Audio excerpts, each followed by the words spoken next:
So I have one shape left to glue down. A strategy that I do when I'm gluing together a collage is I only take off like one piece at a time because I don't want to have to remember where everything goes.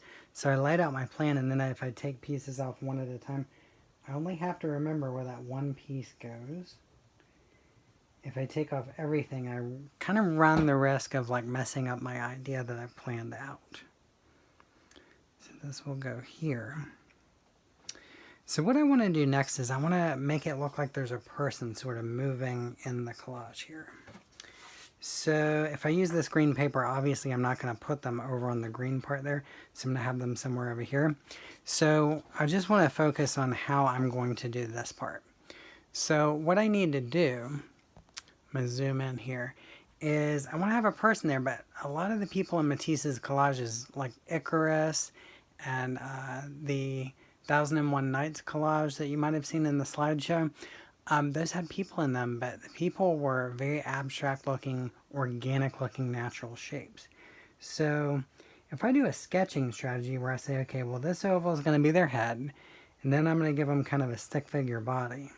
This is very similar to when we talked about Keith Haring earlier in the year. So stick figure, that's okay at first, but that's not going to be my finished person. So I can't cut out these lines. I need to be able to cut out a shape. So if I actually outline everything, then I'll have the sense of this being a person. And because the stick figure is moving, the person will look like they're moving. So all I need to do now is cut on that line. And the line I want to cut on is not the stick figure line. That is my skeleton. So I need to be able to cut out the shape of my person. So if you'll notice, I'm cutting on the line for the shape, not the stick figure. The stick figure, that was my sketch. So it's okay to do that to plan with, but I definitely wouldn't show someone a stick figure and say, oh look, this is a finished piece of artwork. It's for planning purposes.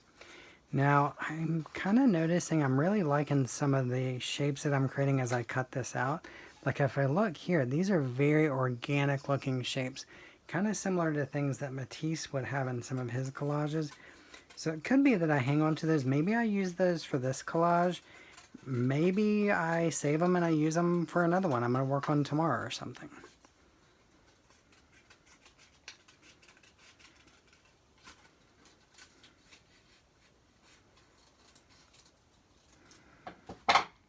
So I'm going to set these aside. And so here I have my little green person here. And of course, if I turn them this way, everybody's, oh, look at the stick figure. Tacky, tacky. But if I put them this way, they're moving through the collage. And we focus on the shape. So I'm going to kind of back out of this a little bit so you can see the whole thing. It almost looks like there's a black shape behind him. But if I glue it down, that'll get rid of that shadow. So I'm going to put a thin line of glue on there. The glue bottle's tip is touching the shape the whole time.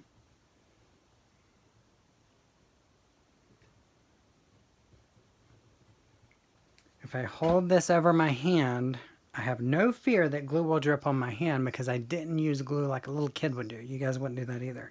If we were all together, I'd hold this over one of your heads and y'all wouldn't have to worry about it dripping in your hair because, of course, Mr. Bazin does not use too much glue. So pressing this down, if I want another person, I could plan them out, but I would have to think about what color would work over here to make it so that I can still see that person. And I also have these other shapes. I kind of like the idea, there's some yellow happening over here. I like the idea of putting some yellow somewhere over here. So I think I'm going to add this one and call this one finished. All right, guys, I look forward to seeing what you create. So, of course, when you're done with yours, please email images to me so I can see what you're working on. And good luck.